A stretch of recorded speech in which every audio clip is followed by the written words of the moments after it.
欢迎大家来到我们的第5节课。这节课呢，专门去给大家解决一些视频的清晰度啊，包括人像的真实感呢，包括如何去给一些我们的照片去打光啊。因为只有我们把这些东西整个流程弄完了，我们的整个的 AI 视频的质感才会再去得到的提升一次。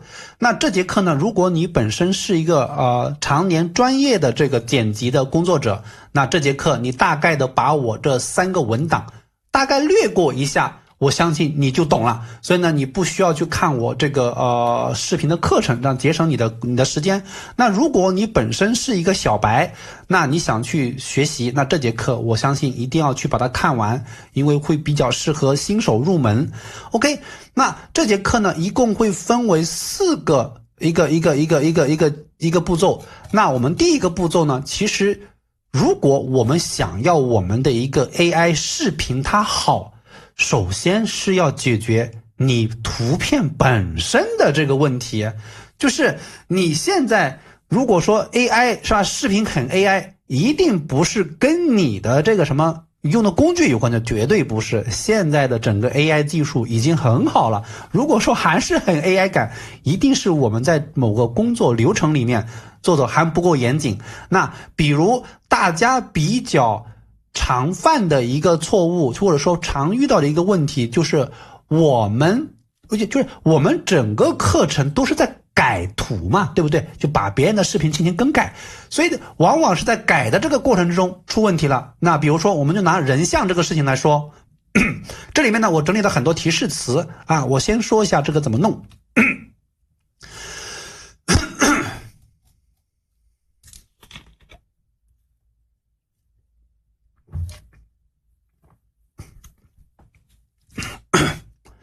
欢迎大家来到我们的第5节课。那这节课呢，主要是给大家解决一些视频的质感问题和如何让我们的 AI 视频能够再上升一个档次啊，从清晰度啊、光影啊或者人像啊这些东西。因为我们去做这个动作，最终的目的肯定是为了提高我们的一个视频的转化率嘛，否则我们去搞这个东西干什么呢？是不是？所以那如果你本身是一个剪辑的老手，那我的这节课呢你就不用看了，我个人觉得，因为它其实比较简单，基础入门，你快速的把我的这3个文档略过一下，我相信你就已经懂了。如果你本身是一个没有基础的，然后呢对剪辑很不了解的人，或者是新手小白，那这节课我希望你能够很好的把它看完，这样的话对你的学习会更加的有帮助。那这节课主要会分为4个步骤。那我们其实整个的课程里面，我们无非就是改照片嘛，是吧？其实改的话其实比生成要简单很多，我说实话，是不是？大家现在应该如果说有去操作过的话，应该就会发现其实改很简单。好，那我们就说人像的问题。其实大家在这个 AI 视频上面，首先的第一步我们要解决一个问题，就是图片的问题。如果说你的图片本身底子就不好，那我们接下来的操作其实也是锦上添花，其实很有限，是吧？雪中送炭很有限，是吧？所以我们首先要先解决这个底子。这个底子无非就是有人像的图片和没有人像的图片。那一个是光，一个是人像，是吧？人脸太 AI 或者真实感不够，最终导致转化率不够的问题。那我们先说一下整个的一个人像。那我们举个例子，这个图片呢，我们是截图的啊，截的别人的一个视频的一个图片，一个视频的一个画面。好，那这个时候呢，我使用 banana 去改图。那我写的提示词是将女人改为亚洲白人女性，将背景改为女性闺房暖色房间。OK， 最终我得到了是这么一张图片啊，你可以看一下，我把它放大。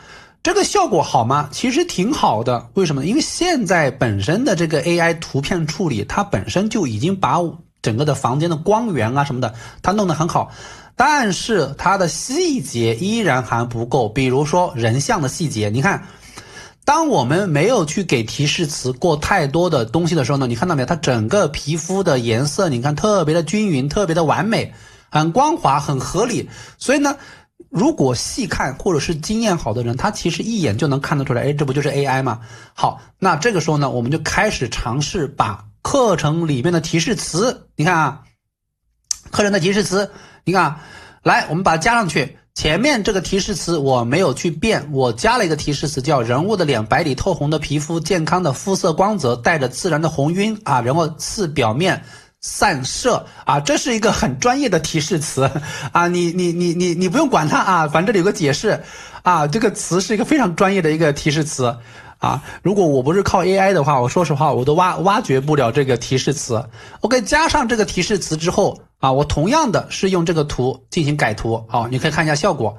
那这个时候你会发现人物的脸上开始明显多出了一些，你看啊，一些毛孔啊，我不知道大家能不能看得清楚啊，就在上传上去课程之后，它这个细节啊，有些毛孔，并且脸上呢已经开始出现了一些红晕啊，能够明显的看到一些，是吧？你看，而且呢，你看到没？这个肤色呢也产生了一些不规则的这种小小的变化。OK， 那这个时候还够吗？如果你觉得还不够，那我们就再去增强一个提示词。这个提示词就是一个非常专业的提示词，并且它也是一个非常通用式的提示词。那我们同样的，就我想去优化这个图片，是吧？我改好了。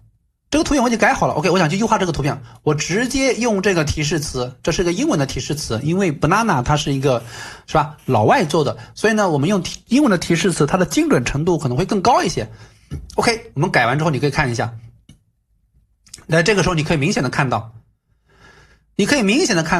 人的脸部已经真实的呈现出什么正常人的一个毛孔凹凸不平的这么一个状态，肤色你看脸上有点小小的痘子，你看啊，包括他的肩膀上的皮肤，你看啊，有青有黄有红啊，你看甚至有些小小的斑点已经在这个照片上出现了，这个不是我 P 的哈，所以这个就是加入专业提示词之后它的一个能力啊。这个专业提示词的英文翻译我放到下面了，在这里你看高精细的皮肤纹理毛孔次表面散射红晕的脸颊啊，如果你不想让这个人的脸红晕，那你就把这个提示词删了，是吧？把这个英文上面那个提示词给删掉就好了。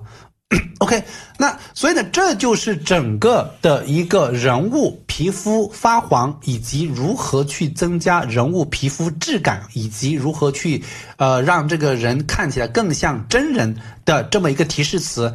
那这个是独立的啊，如果你可以一个个去试，这是肤色的，解决花黄和没有血色的，那这个专门去解决面比较假的啊，你可以单独一个一个去试，这是解决光影死板的，好吧？这个东西它没有什么说标准答案，如果说你实在搞不定，我呢就已经整理好了啊，你用这个提示词直接用就好了，你可以一个一去试啊，看一下你自己要哪一个，然后你简单做一下微改啊，微改就可以了。好，这里面有个重点，这里面有个小小的重点，就是我觉得啊，比如说我想去给它加一个比如说毛孔，我觉得它的毛孔不够大，那这个时候我就可以在比如说你看啊，毛孔后面引号感叹号啊，这个是一个什么号，反正两个点，然后打上 1.2 是吧？你去测，你一个一个去测啊，从 1.2 一直打到 1.5 1.3 1.4 1.5 啊，你不能直接上来干到2啊，不行啊，一点点去测。这个就是什么意思呢？后面加入这个1.2，这就是增加这个权重，毛孔这个权重，你觉得这个毛孔不明显，你就单独给它加权重，一点点调啊，调到你满意为止。所以这就是整个的一个人物的 AI 的这么一个处理的一个情况啊，你可以不断的去试到后面，你自己把你自己想要的这个提示词固化下来，经常使用就可以了。好，这个东西没有标准，你自己喜欢就可以。好，第二个东西是来自于图片它本身的这个什么光影的问题。我是一个特别喜欢在户外加阳光的人，所以阳光这个提示词我是真的用的特别多，而且我特别的喜欢去打什么12点钟方向强光，所以我认为阳光它的转化率会更高一些。因为事实证明，我做的这几年我做了很多策划嘛，凡是我的这个客户他的短视频在户外拍摄的时候，光好的那一天和光不好的那一天转化率明显差很多。阳光越好，转化越好啊！这个原理是什么？我不知道，反正我就觉得这个结论就这么一回事。好，那我们在生成 AI 这个我们在改图的时候，往往这个因为很多人他是把人物和背景全部改掉了嘛，那这个时候光呢，它往往呢不一定可能会达到你想要的效果，或者太灰蒙蒙的、太死板了。这个光还有一个问题在什么地方呢？大家听好了，这里面我少写了一句话。我少写了一句话，叫什么？这句话非常重要。图片上的光会让生成短视频的时候，因为光会跟着视频在运动啊，会显得更真实。这句话特别关键，是吧？我们很多时候短视频它为什么假？你有没有想过，是吧？比如说我现在生成一个杯子，我现在手里拿了一个杯子，对吧？你看它就没有光，它就没有什么光。如果说有一个阳光打在这里的时候，是吧？有个阳光打在这里，或者光线打在这里，那这个时候我在喝水的时候，这个光它会跟着这个变动，这个时候整个 AI 短视频它就显得真实，大家理解了吧？所以我们要在图片上打光，除了让图片好看一些，更重要的我认为的是什么呢？就是在生成 AI 短视频的时候，光跟着我们的这个视频在流动。这个大家好好的去领会一下。所以呢，这个事情呢，它就会显得更加真实。其实打光呢，无非就4个东西，这里面呢有个公式叫光的来源、光的质感、拍摄角度和动态加成。你只需要按照这个公式去写提示词，往里面套。比如说阳光，我套这里，是吧？我要户外光，是吧？我套这里，是吧？光线质感，那我就套第二个柔和的能理解吧？拍摄角度 OK，我就套这里6点钟方向，能不能理解？所以它是一个动态加成，我就加这个，所以它是一个4个1、2、3、4的一个公式组合。好，其实我们要理解这个东西很好理解，光源的来源，光从哪里来，是吧？光到底从哪里来？比如说我们随便找个图片，光这个图片是吧？你拿到这个图片的时候，你看它其实整个画面都是白白的，光从哪里打？你可以从背后打，顶光是吧？脸光，什么光？你搞不清楚就自己重新打，就是这样子，就是重新打，重新生成，你生成一下试试看，这个东西我很难去找到大量，本来我想去找一堆这个图片案例去找，后来发现根本整理不完我发现整理完这个东西，可能这个课都不知道什么时候上线了所以大家都去试一下。所以阳光，比如说我把这个阳光我填到这里来，好，柔和光填到这里来，是吧？一般我就喜欢强光强光、硬光。好，如果从几点钟方向打过去，所谓的几点钟方向，我觉得大家应该很好理解，就是什么呢？就是我们的正前方是12点钟方向，左手边的话是9点钟方向，右手边是3点钟方向，我们的下边是6点钟方向，所以很好理解时间角度，这就是所谓的这个时间的一个角度去打这个提示，打这个光线。最后一个东西叫流动光，这几个提示词真的非常的专业，什么丁达尔效应，什么反射互动，我建议大家都去组合试一下。如果你是一个小白完全不想搞那么复杂，如果你像我一样我就打两个词，阳光6点钟方向，结束了。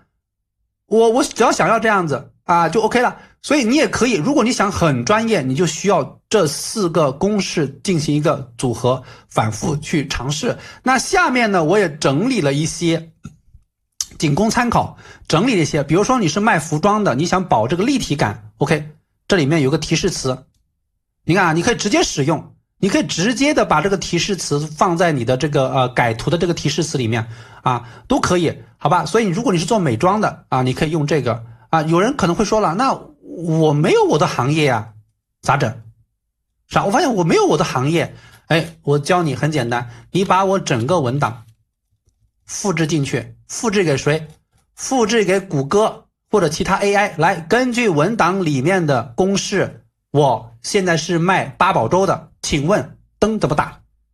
哎，他就给你答案了。所以就相当是什么？相当是你拿我这个文档去投喂 AI 啊，你直接复制这个也可以，你直接复制一个就可以啊，也不需要复制很多也可以，只复制一个。来，根据这个穿搭的这个提示词，我现在是卖八宝粥的，来给我这个同样的公式，不是同样的格式给到我，好，噼里啪啦它就有了。所以 AI 很聪明啊，大家要学会去倒推。好的，那这就是我们的第一个，我们主要解决真实感，其实最终的目的是为了解决转化率啊，最终目的其实都是为了提升那么一丢丢转化率。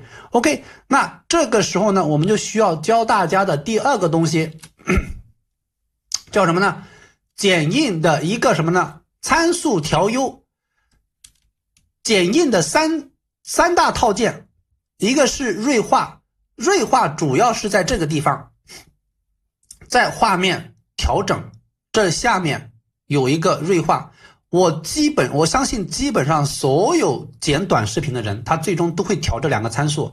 所以呢，我的文档里面呢也写好了，这个锐化我们一般控制在5到10之间，或者15之间，调太高不行，调太高人会特别颗粒感很重。所以如果你的视频本来就差不多，觉得稍微提升一丢丢，5到8我觉得就差不多了，说实话5到8就够了。清晰度如果你没有什么感觉，你就直接填个10就 OK 了。清晰度，所以这两个值是可以非常好的解决我们的一个画质清晰的一个点。好，第三个就是什么？视频降噪。这里面在画面这个地方，如果你不记得这个参数，因为我已经整理好在这个地方了啊，大家到时候直接看就好了，因为我只是快速给大家演示一下在什么位置。视频降噪，你看我这里写的位置在什么地方？你看画面视频降噪，那我们就找到画面，因为基本上全这两个地方去调啊，基本上全这两个地方去调画面，然后找到这个什么视频降噪，把它打开。把它打开，这里面就会开始自己在处理了。当然它这个功能必须是剪映的 VIP 才能使用，它可以很好的去解决一个什么问题呢？让 AI 就抹掉 AI 生成的一些雪花，让这个画面更加的干净一点点。 OK， 第二个东西叫做补帧啊，这些东西是一次性全部加上去啊，不是说我只加这个就不改这个啊，不是，是全部给它干上去啊，有就全部给它干上去。还有第二个东西叫做补帧。我们用 AI 生成的 AI 短视频呢，它往往是20多帧，24、22都有可能。所以呢，它的有的时候呢，画面的流畅度呢会稍微的弱一丢丢啊。主要是 AI 现在为了省钱，所以他们不会给我们很高的帧率。所以呢，这个时候呢，我们就需要在这个地方，也是在这个地方，画面这里面有个补帧啊，不用管它，点修改。一般情况下啊，因为这个视频它本身是原设的原创的人拍的，如果你是用 AI 的视频导进来，你会发现这里面30它就可以用了。你会发现，因为它的帧率远远没有高于30，所以这个时候它就可以补帧到30。所以正常情况下，我们选择30的补帧就好了啊。所以这个地方，这里面不用去管它啊，什么模型什么乱七八糟的，云端也可以，本地也可以，无所谓。OK。所以可以让我们的视频呢更加的运动丝滑。 OK， 这个很好理解啊。补帧的这个呢，它也需要你是剪映的 VIP。关于剪映的 VIP 的话，如果大家想省钱的话，淘宝搜一下或者闲鱼搜一下，看看有什么办法啊。因为我是正常那个每年给剪映充钱的。OK， 那这里面你看啊 ，OK， 剪映呢，它也可以解决人像肤色的问题。就是我们除了在这种我们在生成图片的时候呢把它解决掉，但是我们会遇到一种情况，什么情况呢？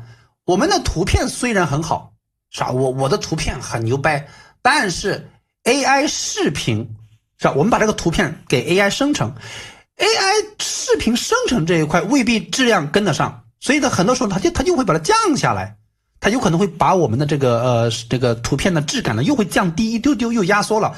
所以这个时候呢，你可以在这里面再调一次，就是在我们的这个什么剪映里面去进行人像肤色的一个修改啊。OK。